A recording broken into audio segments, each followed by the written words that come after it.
តោះបងប្អូនដែលរកប្រភេទ BM នេះ15និង16នៅខាងក្រោយបងប្អូនណាបាទ16សម្ង arrow នេះឲ្យស្រាប់និង15នេះគឺសំណុំស៊ីនបងប្អូនណាបាទស៊ីនមកជុំទាំងអស់តែម្ដងចឹងបងប្អូនដែលរកប្រភេទបាទ BM ប្រភេទម៉ូតូស្អាតម៉ូតូខ្ចីមានការធានា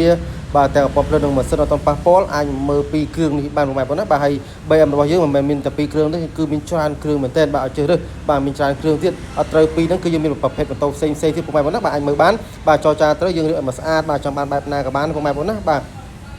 ចឹងបងប្អូនអាចមកដល់ហាងផ្ទាល់បានបាទនេះ15នេះ16បងប្អូនណាបាទក្រាស់ពុនភ្លឹងបងប្អូនបាទអត់មានឡៃតោះណាបាទស្អាតបាទនេះមកជាមួយសោ2គ្រាប់បាទនេះសោ2គ្រាប់ដូចគ្នា